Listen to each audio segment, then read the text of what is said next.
इस खबर के प्रायोजक हैं Ruchi organics limited and ISO certified company, Sarojini Nagar, Kanpur. नमस्कार दोस्तों, 2027 ये वो साल है जब उत्तर प्रदेश में विधानसभा के चुनाव होंगे और इस चुनाव के लिए सब ने अपनी बिसात बिछानी शुरू भी कर दी है।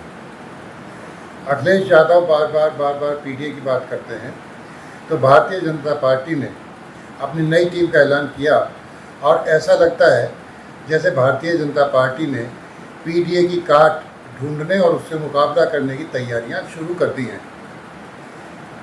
नई संगठनात्मक टीम का ऐलान जो किया है उसमें प्रदेश अध्यक्ष पंकज चौधरी की टीम में 19 उपाध्यक्ष,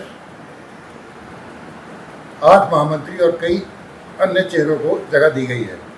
लेकिन इस टीम की सबसे बड़ी चर्चा जातीय और सामाजिक समीकरण को लेकर हो रही है। सवाल उठ रहा है कि क्या बीजेपी ने समाजवादी पार्टी के PDA यानी पिछड़ा, दलित और अल्पसंख्यक फार्मूले की काट निकालने के लिए ये टीम बनाई है। कोशिश करते हैं इसे समझने की। और हाँ, पश्चिमी उत्तर प्रदेश में क्षेत्रीय अध्यक्ष के रूप में जिसे कमान सौंपी गई है वो है नवाब सिंह नागर यानी गुर्जर जाति के नेता। इस चुनाव में जीत की हैट्रिक लगाने के लक्ष्य के साथ बीजेपी ने यूपी में संगठनात्मक फेरबदल किया है। लंबे मंथन के बाद बनी इस टीम में क्षेत्रीय और जातीय संतुलन का विशेष ध्यान रखा गया है। बीजेपी ने अपने पारंपरिक स्वर्ण वोट के साथ साथ OBC और दलित वर्ग को भी संगठन में बड़ी हिस्सेदारी दी है।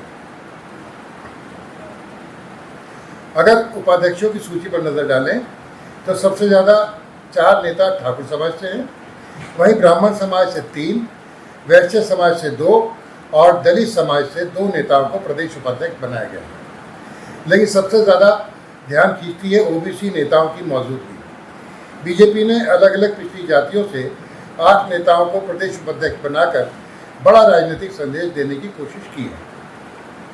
कुशवाहा, मौर्य, सैनी, कुर्मी, यादव, पाल और जाट जैसी जातियों के नेताओं को संगठन में महत्वपूर्ण जिम्मेदारी दी गई है।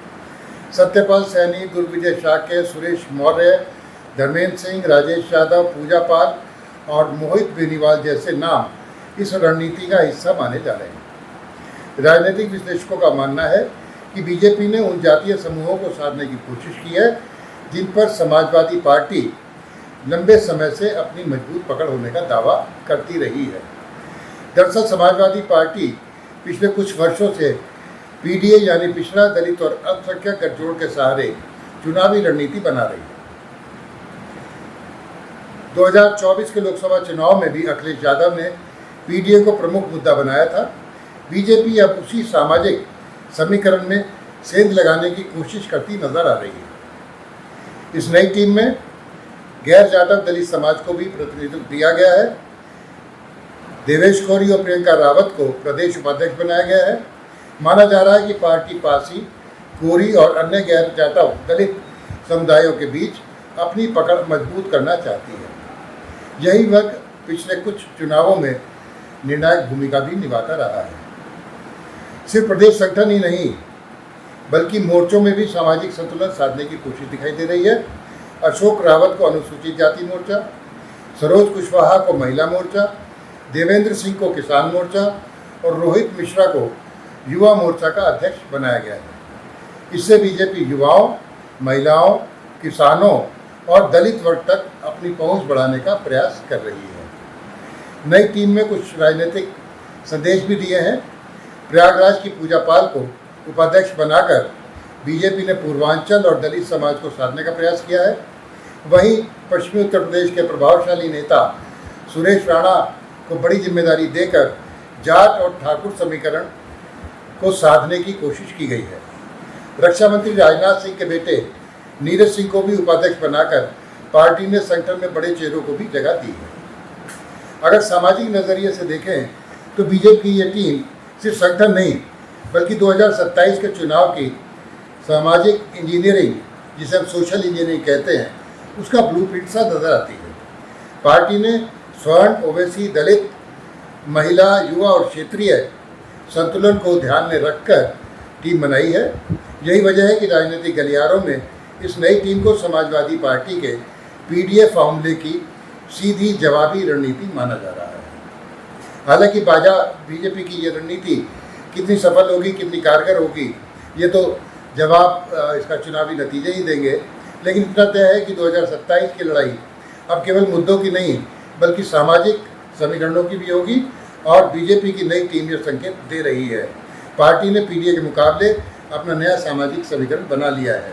खासतौर पर पश्चिमी उत्तर प्रदेश पर उन्होंने एक गुर्जर को ये कमान देकर ये संदेश दिया है कि अखिलेश की जो भी रणनीति होगी उसकी काट वो करते रहेंगे। आपको याद होगा कुछ दिन पहले दादरी में गुर्जरों की एक बड़ी रैली कर अखिलेश ने गुर्जरों को अपने साथ लाने की भरपूर कोशिश की थी और कई बार जो गुर्जर समाज में राजनीति यानी भारतीय जनता पार्टी से जो गुस्सा था उसको भुनाने की कोशिश की थी।